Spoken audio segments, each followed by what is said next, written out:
നിന്നിലേക്ക് ഭാഗം 100. 3 വർഷങ്ങൾക്ക് ശേഷം ശിവയും വിച്ചുവും മിതുവും അജുവും വിഷയും കാശിയുമെല്ലാം ഒരു ക്ഷേത്രത്തിന്റെ മുന്നിലായി നിൽക്കുകയാണ്. ശിവ ഇടയ്ക്കിടയ്ക്ക് അവന്റെ കയ്യിലെ വാച്ചിലേക്ക് നോക്കുന്നുണ്ട്. ഇവരെന്താ ഇത്രയും ലേറ്റാവുന്നേ? അവൻ അസ്വസ്ഥതയോടെ ചോദിച്ചു.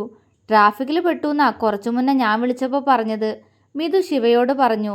ഓ, എന്നാ ഇപ്പോൾ വരുമായിരിക്കും, ശിവ പറഞ്ഞു. ഒരു 15 മിനിറ്റ് കൂടെ അവരവിടെ അക്ഷമയോടെ കാത്തു നിന്നപ്പോഴേക്കും ഒരു കാർ അമ്പലത്തിന്റെ പരിസരത്തേക്ക് കയറി വന്നു. ശിവയുടെയും ബാക്കിയുള്ളവരുടെയും നോട്ടം അങ്ങോട്ട് പോയി. ആ, അവരെത്തിന്ന് തോന്നുന്നടാ, ശിവ എല്ലാവരോടുമായി പറഞ്ഞുകൊണ്ട് പെട്ടെന്ന് കാറിന്റെ അടുത്തേക്ക് നടന്നു. കാറിന്റെ ഡോറ് തുറന്ന് അവൻ പുറത്തേക്ക് ഇറങ്ങി. കിരൺ, ശിവ പെട്ടെന്ന് അവന് നേരെ കൈ നീട്ടി. കിരൺ പുഞ്ചിരിയോടെ ആ കൈയിലേക്ക് തന്റെ കൈകൾ ചേർത്ത് വെച്ചു. ചന്ദന കളർ ഷർട്ടും മുണ്ടും ധരിച്ച് ചുണ്ടിൽ നിറഞ്ഞ ചിരിയോടെ നിൽക്കുന്ന കിരണിനെ കാണവേ ശിവയുടെ മനസ്സും നിറഞ്ഞുപോയി. അമ്മ എവിടെ? അവൻ ചോദിച്ചു. അമ്മ? കാറിന്റെ പുറകിലെ ഡോറ് തുറന്ന് കിരൺ വിളിച്ചു. ഭാരതി കാറിൽ നിന്നും പുറത്തേക്കിറങ്ങി. വർഷങ്ങൾക്ക് മുന്നേ നിർജീവമായി പോയ ആ കണ്ണുകളിൽ ഇന്ന് വല്ലാത്തൊരു തിളക്കമുള്ളതുപോലെ ശിവയ്ക്ക് തോന്നി. ശിവയെ നോക്കി അവർ നിറഞ്ഞു പുഞ്ചിരിച്ചു. ശിവയും അവരെ നോക്കി ചിരിച്ചു കൊടുത്തു. ഒരു പച്ച നിറത്തിലുള്ള പട്ടുസാരിയാണ് ഭാരതിയുടെ വേഷം. വാ ശിവ. ശിവയെ ക്ഷേത്രത്തിലേക്ക് ക്ഷണിച്ച് അവർ കിരണിനൊപ്പം പതിയെ ക്ഷേത്രത്തിലേക്ക് നടന്നു. അവർക്കിപ്പോൾ എഴുന്നേറ്റ് നടക്കാൻ സാധിക്കും. കിരണിനൊപ്പം നടന്നു പോകുന്ന ഭാരതിയെ നോക്കി സന്തോഷത്തോടെ ശിവയും അവർക്കൊപ്പം നടന്നു. മണ്ഡപത്തിലേക്ക് കയറി നിന്ന് ഭഗവാനെ കണ്ണടച്ച് പ്രാർത്ഥിക്കുമ്പോൾ കിരണിന്റെ മനസ്സ് കുറച്ച് വർഷങ്ങൾ പുറകിലേക്ക് പോയിരുന്നു. അന്ന് കിരണിനെ ജയിലിൽ നിന്നും പുറത്തിറക്കാൻ ശിവ ശ്രമിച്ചെങ്കിലും അതിനു മുന്നേ കോടതിയിൽ കുറ്റമേറ്റു പറഞ്ഞ് കിരൺ ശിക്ഷ ഏറ്റുവാങ്ങിയിരുന്നു. ശിവ ഭാരതിയുടെ ചികിത്സയ്ക്ക് വേണ്ടി അവരെ ആയുർവേദ മഠത്തിലുമാക്കിയിരുന്നു. പിന്നീട് 6 മാസം കൂടുമ്പോൾ ശിവ ഭാരതിയെ പോയി കാണാറുണ്ടായിരുന്നു. ഓരോ തവണ പോകുമ്പോഴും അവരിലെ മാറ്റം അവന് കാണാൻ കഴിയുന്നുണ്ടായിരുന്നു. പിന്നീട് വൈദ്യരുടെ നിർദ്ദേശമനുസരിച്ച് അവൻ അങ്ങോട്ട് വരാതായി. ഇനി വിളിക്കുമ്പോൾ മാത്രം അങ്ങോട്ട് ചെന്നാൽ മതി, അപ്പോഴേക്കും പൂർണ്ണ ആരോഗ്യത്തോടെ അവരെ തിരികെ തരുമെന്ന ഉറപ്പ് വൈദ്യർ നൽകി. ആ ഒരു വിശ്വാസത്തിൽ അവിടെ നിന്നിറങ്ങുമ്പോഴും കിരണിനെ പുറത്തിറക്കാനുള്ള നീക്കങ്ങൾ ശിവ ചെയ്യുന്നുണ്ടായിരുന്നു. ശിക്ഷ സ്വീകരിക്കാൻ കിരൺ തയ്യാറായിരുന്നെങ്കിലും അമ്മയ്ക്ക് വേണ്ടിയെങ്കിലും പുറത്തിറങ്ങണമെന്ന് ശിവ അവനോട് പറഞ്ഞതോടുകൂടി അവനും ശിവ പറയുന്നതനുസരിച്ചു. പിന്നീടെല്ലാം പെട്ടെന്നായിരുന്നു. വാസുദേവൻ ജീവനോടെ ഇല്ലെങ്കിലും അയാളുടെ സ്വഭാവത്തെക്കുറിച്ച് തെളിവുകൾ ലഭിച്ച കോടതി കേസ് വീണ്ടും പുനരന്വേഷിക്കാൻ ഉത്തരവിട്ടു. ആ ഉത്തരവിന്മേലുള്ള അന്വേഷണത്തിൽ വാസുദേവന്റെ തെറ്റായ ജീവിതം എല്ലാ തെളിവുകളോടും കൂടി പുറത്തേക്ക് വന്നു. അയാൾ കാരണം പിച്ചിചീന്തപ്പെട്ടവർ കോടതിയിൽ വന്നതോടുകൂടി സ്വന്തം ജീവൻ രക്ഷിക്കാനും കൂടെ അച്ഛൻ പീഡിപ്പിക്കാൻ ശ്രമിച്ച ശ്രീമിത്രയെ രക്ഷിക്കാൻ വേണ്ടിയാണ് കിരൺ അയാളെ കൊന്നതെന്ന് കോടതിക്ക് ബോധ്യമായി. മിത്രയും കോടതിയിൽ കിരണിന് അനുകൂലമായി സംസാരിച്ചതോടുകൂടി ചില നിബന്ധനകൾ നൽകി കിരണിനെ കോടതി വെറുതെ വിട്ടു. അവനെ പുറത്തിറക്കാനായി ലക്ഷങ്ങൾ ശിവയ്ക്ക് ചെലവായി. ആ പണമെല്ലാം അവൻ ചിലവാക്കിയത് ഭാരതിയെ ഓർത്തുകൊണ്ട് മാത്രമാണ്. അങ്ങനെ കിരൺ പുറത്തിറങ്ങിയിട്ട് ഇപ്പോൾ 1.5 വർഷമാകുന്നു. അവൻ തിരികെ എത്തുമ്പോഴേക്കും ഭാരതി പൂർണ്ണ ആരോഗ്യം വീണ്ടെടുത്ത് വീട്ടിൽ അവനെ കാത്തിരിക്കുന്നുണ്ടായിരുന്നു. വർഷങ്ങൾക്ക് ശേഷം ആദ്യമായി കാണുന്ന ആ കൂടിക്കാഴ്ചയിൽ ആ അമ്മയും മകനും ഒരുപാട് കരഞ്ഞു. അവനെയും ചേർത്ത് പിടിച്ച് അകത്തേക്ക് നടക്കവെയാണ് അകത്തു നിന്നും ഒരു പെൺകുട്ടി പുറത്തേക്ക് ഇറങ്ങി വന്നത്. അർപ്പിത. ആയുർവേദ്യ മഠത്തിൽ ഭാരതിയുടെ ചികിത്സയ്ക്ക് കൂടെ നിന്ന പെൺകുട്ടിയായിരുന്നു അത്. അവിടെ നിന്ന് തിരികെ പോരുമ്പോഴേക്കും അർപ്പിതയും ഭാരതിയും ഒരുപാട് അടുത്തിരുന്നു. അമ്മയും അച്ഛനും മാത്രമേ അർപ്പിതയ്ക്കുള്ളൂ. അച്ഛൻ കുറച്ച് വർഷം മുന്നേ മരിച്ചുപോയി. അങ്ങനെയാണ് അവൾ വൈദ്യമഠത്തിലേക്ക് എത്തുന്നത്. പക്ഷേ ഭാരതി അസുഖം മാറി നാട്ടിലേക്ക് മടങ്ങുന്നതിൻ്റെ 1 മാസം മുന്നേ അർപ്പിതയ്ക്ക് അവളുടെ അമ്മയെയും നഷ്ടമായി. പ്രായമുള്ള ആളുകളായിരുന്നു അവളുടെ അച്ഛനും അമ്മയും. ഒരുപാട് വൈകി അവർക്ക് പിറന്ന കുട്ടിയാണ് അർപ്പിത എന്ന അപ്പു. അതുകൊണ്ട് തന്നെ പ്രായത്തിൻ്റെതായ അസുഖം കാരണമായിരുന്നു അവളുടെ അച്ഛനും അമ്മയുമെല്ലാം മരിച്ചത്. മുന്നോട്ട് തനിച്ച് എങ്ങനെയെന്നറിയാതെ പകച്ചു നിന്ന ആ 23-കാരിയുടെ കൈപിടിച്ചാണ് അവിടെ നിന്നും ഭാരതി ഇറങ്ങിയത്. പിന്നീട് അങ്ങോട്ട് അപ്പുവിൻ്റെ ജീവിതം കിരണിൻ്റെ വീട്ടിലായിരുന്നു. കിരണിനെക്കുറിച്ച് എല്ലാ കാര്യങ്ങളും അവൾക്ക് അറിയാവുന്നതാണ്. ആദ്യമൊക്കെ അവൻ്റെ കഥ കേട്ടപ്പോൾ അവൾക്ക് അവനോട് നീരസം തോന്നിയെങ്കിലും പിന്നീട് വാസുദേവനെ അവനാണ് കൊന്നതെന്ന് കേട്ടപ്പോൾ അവൾക്കും അവൻ ചെയ്തതാണ് ശരിയെന്ന് തോന്നി. മകനെ കാത്തിരിക്കുന്ന ആ അമ്മയ്ക്കൊപ്പം എപ്പോഴോ അവൻ്റെ തിരിച്ചുവരവനായി അപ്പുവും കാത്തിരുന്നു. കിരണിനെ ആദ്യമായി നേരിൽ കണ്ടതും പതർച്ചയോടെ അവൾ അവനിൽ നിന്നും മുഖം മാറ്റി. ഭാരതി അവളെ കിരണിന് പരിചയപ്പെടുത്തി കൊടുത്തു. അവൻ വെറുതെ ഒന്ന് തലയാട്ടിയതേയുള്ളൂ. പിന്നീട് അങ്ങോട്ട് കിരൺ ആദ്യം മുതലേ ജീവിച്ചു തുടങ്ങുകയായിരുന്നു. അടച്ചിട്ട കമ്പനി തുറന്നു. പതിയെ ജീവിതത്തിലേക്ക് തിരികെ വരാൻ അവൻ ഒരുപാട് ബുദ്ധിമുട്ടി. അതിനവന് എല്ലാവിധ സപ്പോർട്ടുമായി ശിവയും കൂടെ തന്നെ ഉണ്ടായിരുന്നു. ബിസിനസിന്റെ തിരക്കുകളിലേക്ക് ജീവിതം നീങ്ങവേ ഇടയിൽ എപ്പോഴോ അവൻ ഐശുവിനെ കണ്ടിരുന്നു. മിഥുവിന്റെ താലിയും ചാർത്തി നെറ്റിയിൽ സിന്ദൂരവും അണിഞ്ഞുകൊണ്ട് നിൽക്കുന്ന അവളെ കണ്ടതും അവന്റെ കണ്ണുകൾ ഈറനായി. എങ്കിലും അവളുടെ പുഞ്ചിരിക്കുന്ന മുഖം മനസ്സിൽ നിറച്ച് അവൾ കാണുന്നതിനു മുന്നേ കിരൺ തിരികെ പോയി. പക്ഷേ ഈ കഴിഞ്ഞുപോയ നാളുകളിൽ എപ്പോഴോ അവൻ അപ്പുവിനെ ശ്രദ്ധിക്കാൻ തുടങ്ങിയിരുന്നു. അമ്മ ഉറങ്ങിയാലും താൻ വരുന്നത് വരെ ഉറങ്ങാതെ തന്നെ കാത്തിരിക്കുന്ന പെൺകുട്ടി. ആദ്യമൊന്നും അതിലൊന്നും തോന്നിയില്ലെങ്കിലും തന്നെ നോക്കുമ്പോൾ അവളിൽ നിറയുന്ന പതർച്ച അവനെ അസ്വസ്ഥനാക്കി. അവളോടവൻ അധികം സംസാരിക്കാറില്ല. എങ്കിലും അവൻ്റെ കാര്യങ്ങളെല്ലാം അവൾ ഭംഗിയായി ചെയ്തു കൊടുക്കാറുണ്ട്. ഒരിക്കൽ ഭാരതിയുടെ മടിയിൽ കിടന്ന് അവരോട് സംസാരിക്കുകയായിരുന്നു കിരൺ. പക്ഷെ തന്നോടെന്തോ പറയാനായി ഒരുങ്ങുന്ന അമ്മയെ കണ്ട് അവൻ്റെ മുഖം ചുളിഞ്ഞു. എന്താ അമ്മേ, എന്തെങ്കിലും പറയാനുണ്ടോ? അവൻ ചോദിച്ചു. ഉണ്ട്. എന്നും ഇങ്ങനെ തനിച്ചു കഴിയാനാണോ നിന്റെ തീരുമാനം? ഒരു കൂട്ട് വേണ്ടേ മോനെ നിനക്ക്? അമ്മയുടെ കണ്ണടഞ്ഞ നിനക്ക് പിന്നെ ആരാ? കണ്ണ് നിറച്ചുകൊണ്ട് ഭാരതി ചോദിച്ചു. അമ്മേ, ഞാൻ അങ്ങനെയൊന്നും ചിന്തിച്ചിട്ട് കൂടിയില്ല. അവൻ ഇടർച്ചയോടെ പറഞ്ഞു. ചിന്തിക്കണം. അമ്മയ്ക്ക് ഒരുപാട് ആഗ്രഹമുണ്ട് നീയൊരു കുടുംബജീവിതം നയിക്കുന്നത് കാണാൻ. ഭാരതി അവൻ്റെ തലമുടിയിൽ തലോടി. കിരണിൻ്റെ ഉള്ളിലേക്ക് പെട്ടെന്ന് ഐശുവിൻ്റെ മുഖമാണ് കടന്നു വന്നത്. അവൻ പെട്ടെന്ന് കണ്ണുകൾ ഇറുക്കി അടച്ച് തലയൊന്ന് കുടഞ്ഞു. അമ്മേ, അവനെന്തോ പറയാൻ ശ്രമിച്ചു. അപ്പുമോൾക്ക് നിന്നെ ഇഷ്ടാ, ഭാരതി പെട്ടെന്ന് പറഞ്ഞു. അമ്മേ! കിരൺ ഞെട്ടലോടെ അവരുടെ മടിയിൽ നിന്നും എഴുന്നേറ്റു. എന്നാൽ റൂമിന്റെ മറവിൽ നിന്ന് തന്നെ നോക്കുന്ന അപ്പുവിനെ കണ്ടതും കിരൺ ആകെ വല്ലാതായി. അവൾ കണ്ണു നിറച്ച് പെട്ടെന്ന് റൂമിലേക്ക് കയറിപ്പോയി. ഭാരതി കിരണിന്റെ കവിളിൽ പതിയെ തലോടി. പെട്ടെന്ന് വേണമെന്ന് അമ്മ പറയില്ല. പക്ഷേ എൻ്റെ മകനൊരു ജീവിതം വേണം. അത് അമ്മയ്ക്ക് കാണണം. എനിക്കറിയാം നിനക്ക് ഐശുമോളെ ഇഷ്ടമായിരുന്നു എന്ന്. പക്ഷേ ആ കുട്ടി സ്നേഹിച്ചത് നിന്നെയല്ല മോനെ. പക്ഷെ അപ്പു നിന്നെ സ്നേഹിക്കുന്നു. നീ അവളെ ഒന്ന് മനസ്സിലാക്കാൻ ശ്രമിക്ക്. അമ്മ ഒരിക്കലും ഈ ഒരു കാര്യത്തിൽ നിന്നെ നിർബന്ധിക്കില്ല. അപ്പുവിനെ നിനക്ക് ഉൾക്കൊള്ളാൻ സാധിക്കില്ല എന്നാണെങ്കിൽ മറ്റൊരു കുട്ടിയെ നോക്കാം അമ്മ. നീ സന്തോഷമായിട്ട് ജീവിക്കുന്നത് അമ്മയ്ക്ക് കാണണം. അത് അപ്പുമോളുടെ കൂടെയാണെങ്കിൽ അമ്മയ്ക്ക് കൂടുതൽ സന്തോഷമാവും. അത്രയും പറഞ്ഞുകൊണ്ട് ഭാരതി അവിടെ നിന്നും നടന്നു നീങ്ങി. കിരൺ സോഫയിലേക്കിരുന്നു. അവൻ്റെ കണ്ണുകൾ നിറഞ്ഞൊഴുകി. ഒരു വിവാഹം, അതിന് കഴിയൂ എനിക്കിനി? അവനറിയില്ലായിരുന്നു. മാസങ്ങൾ പതിയെ മുന്നോട്ടു പോയി. എപ്പോഴോ കിരൺ ആ പെണ്ണിനെ ശ്രദ്ധിച്ചു തുടങ്ങി. ആദ്യമൊക്കെ തന്നെ കാണുമ്പോൾ പിടച്ചിലൂടെ തന്നെ നോക്കിയ ആ കണ്ണുകളിൽ പിന്നീട് എപ്പോഴോ പ്രതീക്ഷ നഷ്ടപ്പെട്ടവളുടെ ഭാവം. ഇത്രമേൽ അവൾ എന്നെ സ്നേഹിക്കുന്നുണ്ടോ? അവൻ ആലോചിച്ചു. ചുണ്ടിൽ ഒരു പുഞ്ചിരി വിരിഞ്ഞു. ഐശ്വര്യ, മനസ്സിൽ ഇപ്പോഴും അവളുണ്ട്, എൻ്റെ ആദ്യ പ്രണയം. പക്ഷേ അവളെ തനിക്ക് കിട്ടില്ല എന്നുള്ള തിരിച്ചറിവാ ഇന്ന് തന്നിൽ നിറഞ്ഞു നിൽക്കുന്നത്. ഹൃദയത്തിൽ വീണ്ടും ഒരു പ്രണയകാലം ഒട്ടിടുന്നത് കിരൺ അറിയുന്നുണ്ടായിരുന്നു. ആ പ്രണയപുഷ്പത്തിന് അപ്പുവിൻ്റെ മുഖം. അവൻ ചിരിയോടെ റൂമിലേക്ക് കയറിപ്പോയി. വീണ്ടും കുറച്ച് ദിവസങ്ങൾ കൂടി കടന്നുപോയി. ഒരിക്കൽ ഭാരതി കയ്യിലൊരു തുണിയും പിടിച്ച് അപ്പുവിൻ്റെ റൂമിൽ നിന്നും ഇറങ്ങി വരുന്നത് കിരൺ കണ്ടു. അവൻ സംശയത്തോടെ അവരെ നോക്കി. എന്താ അമ്മേ, മുഖത്തെന്തോ ഒരു ടെൻഷൻ? അവൻ ചോദിച്ചു.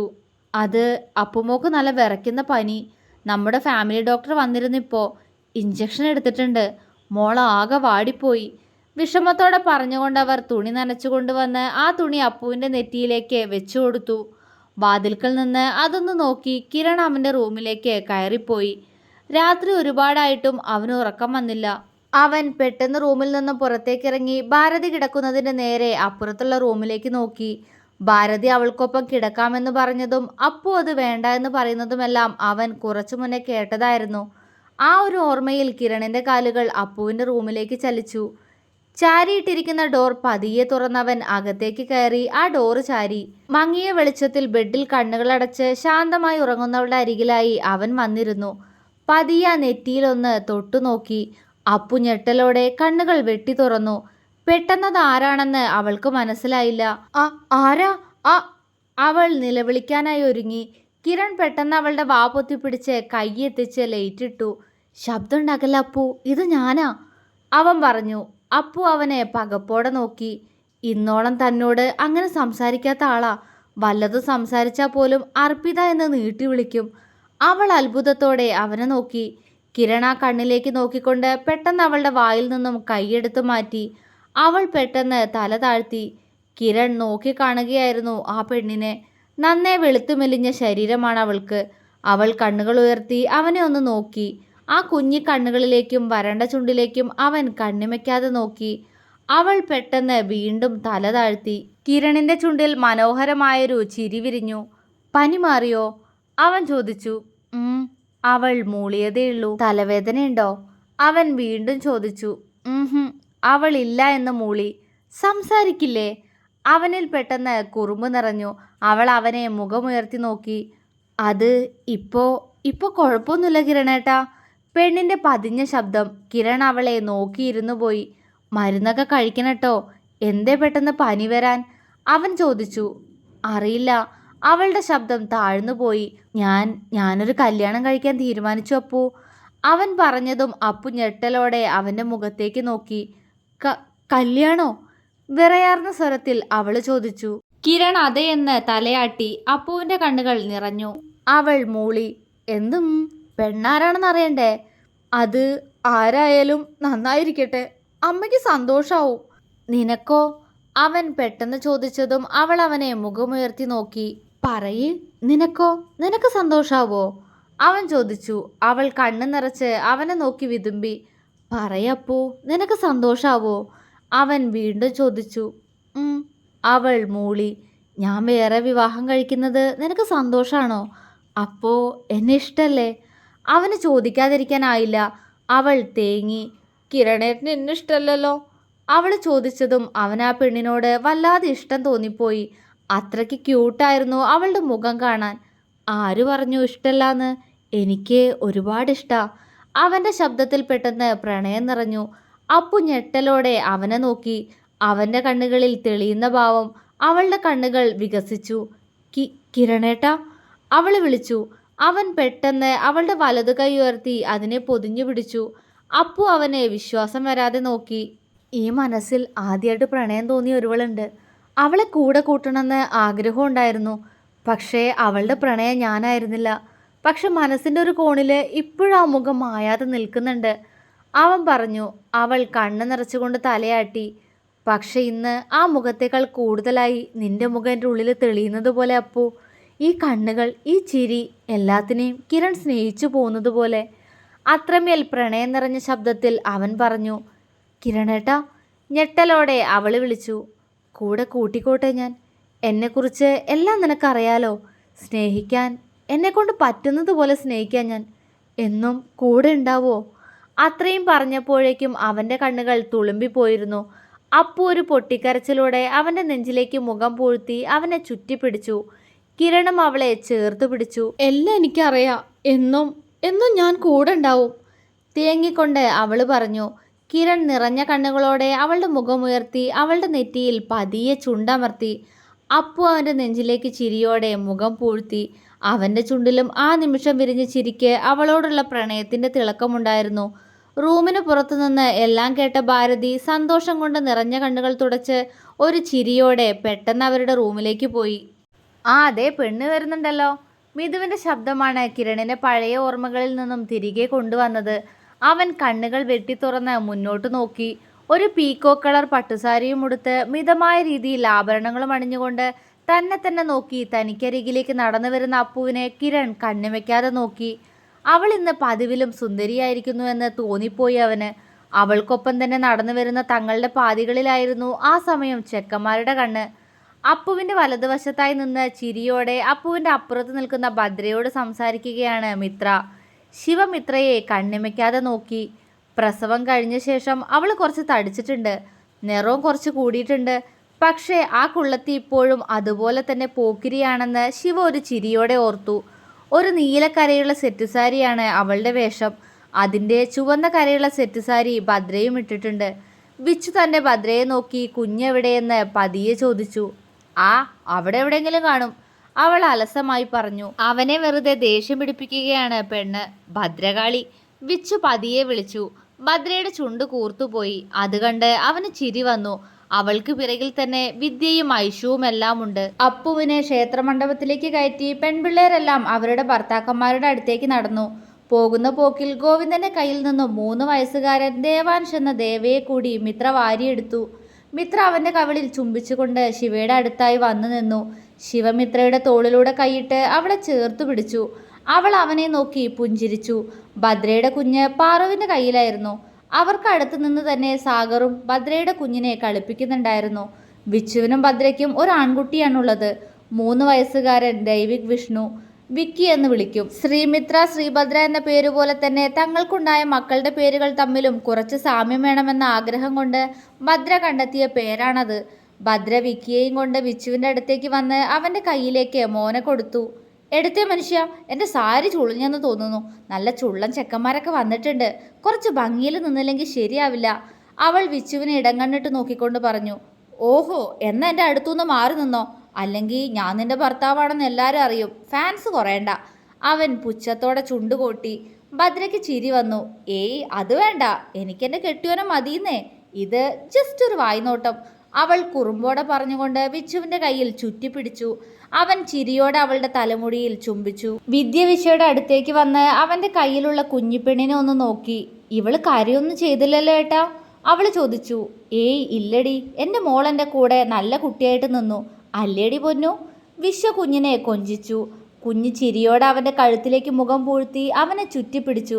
അയ്യടാ, എന്താ പെണ്ണിൻ്റെ നാണം നോക്കിയേ. വീർത്ത് വരുന്ന വയറിലൊന്ന് തലോടിക്കൊണ്ട് വിദ്യ പറഞ്ഞു. വിശ്വ ചിരിയോടെ അവളെ തൻ്റെ അരികിലേക്ക് ചേർത്ത് പിടിച്ചു. വിശ്വയുടെ കയ്യിലിരിക്കുന്ന കുറുമ്പിയാണ് അവരുടെ ആദ്യത്തെ കൺമണി വൈഗ. ആളൊരു കുറുമ്പിയാണ്. വിദ്യ ഇപ്പോൾ 2ാമത് പ്രഗ്നൻ്റ് ആണ്. 5 മാസം ആവാറായി. ആ ഒരു കാത്തിരിപ്പിലാണ് അവരിപ്പോൾ. ഈ സമയമെല്ലാം അജുവും കാശിയും ചുറ്റും ആരെയോ നോക്കുന്നുണ്ട്. ദേടാ വരുന്നു, പെട്ടെന്ന് അജു പറഞ്ഞു. എവിടെ? കാശി അവൻ പറഞ്ഞിടത്തേക്ക് നോക്കി. തന്നെ നോക്കി ഒരു പുഞ്ചിരിയോടെ തനിക്കടുത്തേക്ക് നടന്നു വരുന്ന പെണ്ണിനെ കാശി പ്രണയത്തോടെ നോക്കി. അവൾ അടുത്തേക്ക് വന്നു നിന്നതും അവൻ അവളെ പെട്ടെന്ന് പിടിച്ച് തൻ്റെ മുന്നിലേക്ക് നിർത്തി അവളുടെ വയറിലൂടെ ചുറ്റിപ്പിടിച്ചു. കാശിയേട്ടാ, അവൾ ചിണുങ്ങലോടെ വിളിച്ചു. നിന്നോട് ഞാൻ പറഞ്ഞതല്ലേ ലച്ചു, ഇങ്ങനെ വെയിലത്ത് കൂടി നടക്കല്ലേന്ന്. വല്ല തലചുറ്റലും വന്നാലോ? അവൻ ആദിയോടെ അവളുടെ ചെറുതായി ഉയർന്നു വരുന്ന വയറിൽ ഒന്ന് തലോടി. എനിക്ക് കുഴപ്പമൊന്നുമില്ല കാശിയേട്ടാ, അവൾ കുറുമ്പോടെ പറഞ്ഞു. ആയിക്കോട്ടെ, ഇനി എവിടെയും പോണ്ട, ഇവിടെ നിന്നാ മതി, അവൻ പറഞ്ഞു. അവൾ ചിരിയോടെ തലയാട്ടി. കാശി അവളെ ചേർത്തു പിടിച്ചു. ഇതാണ് ലാവണ്യ. ഗോവിന്ദൻ്റെ ഓഫീസിൽ അവൾ ജോലിക്ക് കയറിയിട്ട് 1 വർഷം കഴിഞ്ഞു. അവിടെ നിന്നുമാണ് അവൾ കാശിയെ കാണുന്നത്. ഒരു സാധാ വീട്ടിലെ കുട്ടിയാണ് ലാവണ്യ. അവൾക്ക് താഴെ ഒരു അനിയനും ഉണ്ട്. അച്ഛനും അമ്മയും അനിയനും അവൾ അടങ്ങുന്ന കൊച്ചു കുടുംബം. വിവാഹമേ വേണ്ടാന്ന് പറഞ്ഞു നടന്ന കാശിയെ ഇന്ന് ഒരു ഗൃഹസ്ഥനാക്കിയവൾ. കാശിക്ക് വിദ്യാഭ്യാസം കുറവായതുകൊണ്ട് തന്നെ ഓഫീസിലെ ഫയൽ കൊണ്ടുകൊടുക്കുന്ന ജോലിയായിരുന്നു അവന്. എങ്കിലും ആരുടെയെങ്കിലും ഭാഗത്തു നിന്നും ചെറിയൊരു തെറ്റ് കണ്ടാൽ പോലും ചെക്കൻ അവൻ്റെ പഴയ സ്വഭാവം എടുക്കും. ഒരിക്കലേതോ ഫയൽ മിസ്സായെന്നും പറഞ്ഞ് ലാവണ്യയ്ക്കും അവൻ്റെ വായിൽ നിന്ന് കേട്ടിട്ടുണ്ട്. ആദ്യമൊക്കെ അതിൻ്റെ ദേഷ്യമായിരുന്നു അവൾക്ക് അവനോട്. പിന്നെ പിന്നെ അവനെക്കുറിച്ചറിഞ്ഞപ്പോൾ ഒരുപാട് ഇഷ്ടം തോന്നി. ഇഷ്ടം പറഞ്ഞു ചെന്നപ്പോൾ പ്രതീക്ഷിച്ച പോലെ തന്നെ ചെക്കൻ ആട്ടി ഓടിച്ചു. എങ്കിലും അവൾ വിട്ടുകൊടുക്കാതെ നേരെ പോയി ഈ കാര്യം ശിവയോട് പറഞ്ഞു. ശിവയ്ക്ക് സന്തോഷമായിരുന്നു. അവൻ കാശിയോട് അവളെക്കുറിച്ച് സംസാരിച്ചപ്പോഴും അവൻ വലിയ താല്പര്യമൊന്നും കാണിച്ചിരുന്നില്ല. പക്ഷേ പതിയെ എപ്പോഴോ കാശി അവളോട് പതിയെ ചിരിച്ചു തുടങ്ങി, അടുത്തു തുടങ്ങി.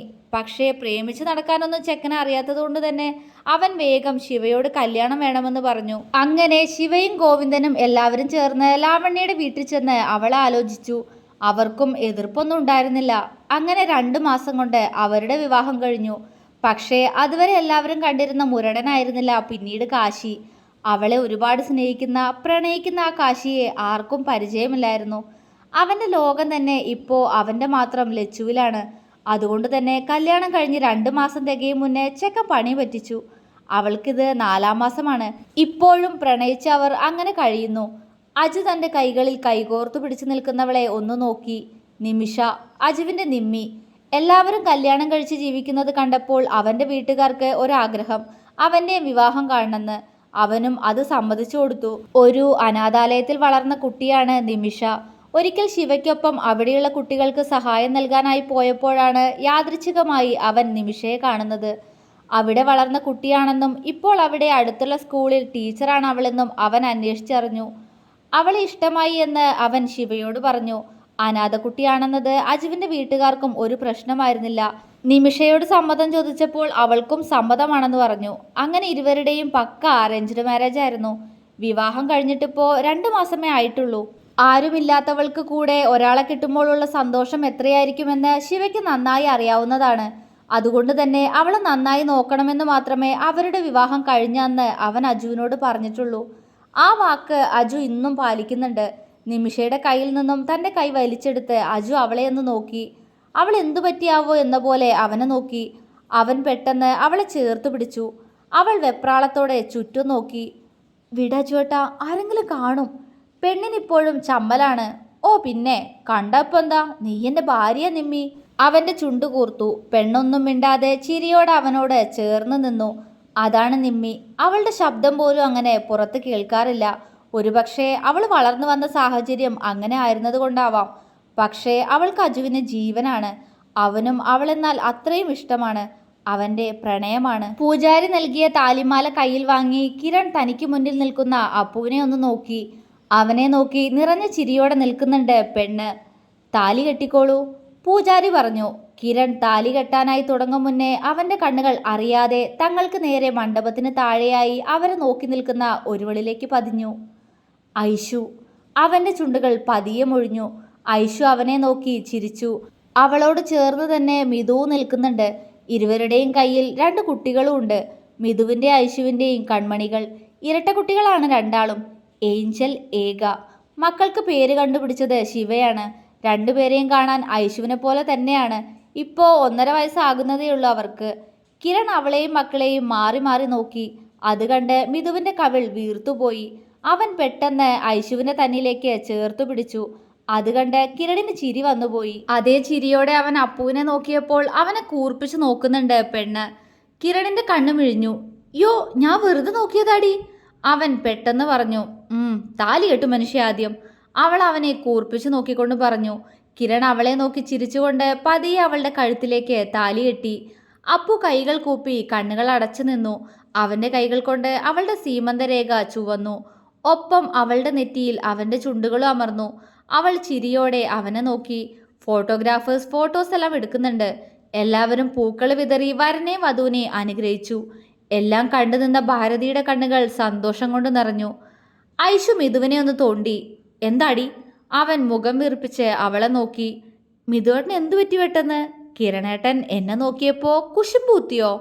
അവൾ കുറുമ്പോടെ ചോദിച്ചു. ആ, എന്തേ? നീ എന്റെയാ, പിന്നെ അവനെന്തിനാ നോക്കുന്നേ? ചെക്കൻ്റെ ചുണ്ട് കൂർത്തു. അവൾക്ക് ചിരി വന്നു. പോ മിതുവേട്ടാ, കിരണേട്ടനിപ്പോ അങ്ങനെയൊന്നുമില്ല. അത് ഏട്ടൻ തന്നെ പറഞ്ഞിട്ടുള്ളതല്ലേ? അവൾ ചോദിച്ചു. അതെ, എന്നാലും നീ അവൻ്റെ ആദ്യ പ്രണയല്ലേ, അതങ്ങനെ മറക്കാൻ പറ്റുമോ? അവനും ചോദിച്ചു. അതിൻ്റെ ഉത്തരം എനിക്കറിയില്ല. ഒരുപക്ഷെ എന്നോട് ഈ ചോദിച്ചതിനുള്ള ഉത്തരം മിതുവിൻ്റെ കയ്യിൽ തന്നെ ഉണ്ടാവും, അവൾ ചിരിയോടെ പറഞ്ഞു. അവൾ പറഞ്ഞതിൻ്റെ അർത്ഥം മിതുവിന് പെട്ടെന്ന് മനസ്സിലായി. അവനൊരു പുഞ്ചിരിയോടെ അവളെ തന്നിലേക്ക് ചേർത്ത് പിടിച്ചു. ഐഷു അവൻ്റെ കണ്ണിലേക്ക് നോക്കി. ഏഞ്ചൽ ഇപ്പോഴും ഈ മനസ്സിലുണ്ട് ഐഷു, പക്ഷേ പ്രണയമല്ല. അവൾ വരുണിൻ്റെതായ ശേഷം ഒരിക്കലും അവളെ ഞാൻ അങ്ങനെ കണ്ടിട്ടില്ല. പക്ഷേ ആദ്യ പ്രണയല്ലേ, അവൻ ഇളിയോടെ പറഞ്ഞു. അതാ ഞാനും പറഞ്ഞത്, അതുപോലെ തന്നെ ആയിരിക്കും കിരണേട്ടനും, അവളും പറഞ്ഞു. വേണ്ട, അവൻ അങ്ങനെ പോലും നിന്നെ ഓർക്കണ്ട, നീ എൻ്റെയാ. ചെക്കൻ അതുമാത്രം ഒരു വാശിയാണ്. ഇത് നല്ല കൂത്ത്, മിണ്ടാതെ നിന്നോട്ടോ മിതുവേട്ടാ. അവൾ ഏകയുടെ കുഞ്ഞിക്കൈ കൊണ്ട് അവൻ്റെ മുഖത്തേക്ക് പതിയെ അടി കൊടുപ്പിച്ചു. ഏകയും മിതുവിൻ്റെ കയ്യിലിരിക്കുന്ന ഏഞ്ചലും കൈ കൊട്ടി ചിരിക്കുന്നുണ്ട്. നിനക്കിപ്പോ എന്നോട് ഒരു സ്നേഹവും, വെറുതെ മക്കളെ കൊണ്ട് എന്നെ തല്ലിപ്പിക്കുക, മിതു പരിഭവത്തോടെ പറഞ്ഞു. ഐഷു അവനെ തറപ്പിച്ചൊന്ന് നോക്കി. ഇന്നലെ രാത്രിയും ഇതേ പരാതിയായിരുന്നല്ലോ മോന്, എനിക്കെല്ലാം മനസ്സിലാവുന്നുണ്ട് കേട്ടോ. അവൾ പുരികമുയർത്തി. അവനിൽ കള്ളച്ചിരി വിരിഞ്ഞു. അതുകൊണ്ട് ഇന്നലെ പലതും കിട്ടിയില്ലേ എനിക്ക്, അപ്പൊ ഇന്നും പറയൂടി. അവൻ ചുണ്ടുകോട്ടി. ഐഷുവിന്റെ മുഖം ചുവന്നു. പോ മിതുവേട്ടാ, അവൾ അവനോട് ചിരിയോടെ പറഞ്ഞു. മിതു അവളെ ചേർത്ത് പിടിച്ച് അവളുടെ നെറ്റിയിൽ ചുംബിച്ചു. ഇതാ മോളെ, ഈ പാലുകൂടി കൊണ്ടുപോക്കോ. രാത്രിയിൽ ഭക്ഷണം കഴിക്കലെല്ലാം കഴിഞ്ഞ് റൂമിലേക്ക് പോവാതെ ഹാളിൽ തന്നെ ചുറ്റിത്തിരിയുന്ന അപ്പുവിനോട് ഭാരതി പറഞ്ഞു. അപ്പു അവരുടെ കയ്യിലെ പാൽ ഗ്ലാസ്സിലേക്കും അവരുടെ മുഖത്തേക്കും മാറി മാറി നോക്കി. അവളുടെ നോട്ടം കണ്ട് ഭാരതിക്ക് ചിരി വന്നു. ഒന്ന് വാങ്ങിക്കെൻ്റെ മോളെ, എന്നിട്ട് വേണം എനിക്കൊന്ന് പോയി ഉറങ്ങാൻ, അവർ ചിരിയോടെ പറഞ്ഞു. ഇതൊക്കെ എന്തിനാ അമ്മേ? ആ ഗ്ലാസ് വാങ്ങി ചമ്മലോടെ അവൾ ചോദിച്ചു. ഇതൊക്കെ ഒരു ചടങ്ങാ, എൻ്റെ മോള് ചെല്ല്, കിരൺ കാത്തിരിക്കുന്നുണ്ടാവും, ഭാരതി സ്നേഹത്തോടെ പറഞ്ഞു. അപ്പു പുഞ്ചിരിച്ചു. ഇനി മുതൽ നീയുണ്ടല്ലോ എൻ്റെ മോൻ്റെ കൂടെ. ഇനിയിപ്പോൾ എന്തെങ്കിലും സംഭവിച്ച് ഞാൻ മരിച്ചു പോയാലും എൻ്റെ കുഞ്ഞ് തനിച്ചാണെന്നുള്ള സങ്കടം എനിക്ക് ഉണ്ടാവില്ലല്ലോ.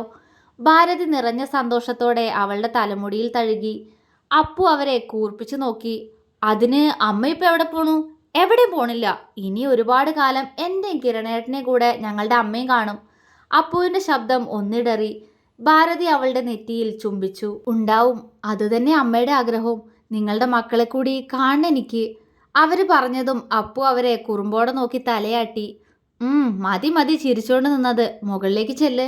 അതും പറഞ്ഞ് ഭാരതി അവരുടെ റൂമിലേക്ക് കയറിപ്പോയി. കയ്യിലെ പാൽ ഗ്ലാസ് മുറുകെ പിടിച്ച് അപ്പു സ്റ്റെയറിൻ്റെ അടുത്തേക്ക് നടന്നു. കിരണിൻ്റെ റൂമിൻ്റെ ഡോറ് തുറന്നതും അവൻ ഫോണിൽ ആരോടോ സംസാരിക്കുന്നതാണ് അവൾ കണ്ടത്. അവളെ കണ്ടതും അവൻ അവളോട് അകത്തേക്ക് കയറി വരാൻ കൈകൊണ്ട് കാണിച്ചു. അവൾ ഡോറടച്ച് അകത്തേക്ക് കയറി പാൽ ഗ്ലാസ് ടേബിളിൽ വെച്ചു. കിരൺ ഫോൺ കട്ട് ചെയ്ത് അവളെ നോക്കി പുഞ്ചിരിച്ചു. എൻ്റെ ഒരു ഫ്രണ്ടാ അശ്വിൻ, അവനിന്ന് വരാൻ കഴിഞ്ഞില്ല മാരേജിന്. അതിൻ്റെ സങ്കടം പറയുമായിരുന്നു. അവൻ പറഞ്ഞുകൊണ്ട് അവൾക്ക് അടുത്തേക്ക് വന്നു. അതെന്തേ? അവൾ ചോദിച്ചു. അവൻ്റെ ഭാര്യയുടെ ഡെലിവറി ആയിരുന്നു ഇന്ന് രാവിലെന്ന്. പെട്ടെന്ന് പെയിൻ വന്നതാ പോലും. പെൺകുട്ടിയാ. കിരൺ പറഞ്ഞു നിർത്തി. അപ്പു തലയാട്ടി. അവൻ അവളെ ഒന്ന് നോക്കി. ഒരു ചുരിദാറാണ് അവളുടെ വേഷം. എന്തേ? അവൻ്റെ നോട്ടം കണ്ട് അവൾ ചോദിച്ചു. ഏയ് ഒന്നുമില്ല, ഈ ഡ്രസ്സ് എൻ്റെ സെലക്ഷനായിരുന്നു, അത് തന്നെ ഇട്ടതുകൊണ്ട് നോക്കിയതാ, അവൻ പറഞ്ഞു. അവൾ ചിരിയോടെ തലയാട്ടി ടേബിളിൽ നിന്നും പാൽ ഗ്ലാസ് എടുത്ത് അവന് നേരെ നീട്ടി. ഓ, ഇതുണ്ടോ? കുറുമ്പോടെ ചോദിച്ചുകൊണ്ട് അവൻ ഗ്ലാസ് കയ്യിൽ വാങ്ങി. അമ്മയുടെ പണിയാ. അവൾ ചമ്മലോടെ ചിരിച്ചു. ഒന്ന് മൂളിക്കൊണ്ടവൻ ആ ഗ്ലാസ് ചുണ്ടോടൊന്ന് ചേർത്തു. ഗ്ലാസ് അവൾക്ക് നേരെ നീട്ടിയതും അവളും അതിൽ നിന്നും അല്പം കുടിച്ച് ഗ്ലാസ് മാറ്റിവെച്ചു. ക്ഷീണല്ലേ, കിടന്നോ? കിരൺ പറഞ്ഞു. അതുവരെ വിടർന്നു നിന്ന അവളുടെ മുഖം പെട്ടെന്ന് വാടിപ്പോയി. എന്താ അപ്പു? അത് മനസ്സിലായ പോലെ കിരൺ ചോദിച്ചു. ഏയ് ഒന്നുമില്ല. അവളുടെ ശബ്ദം താഴ്ന്നു.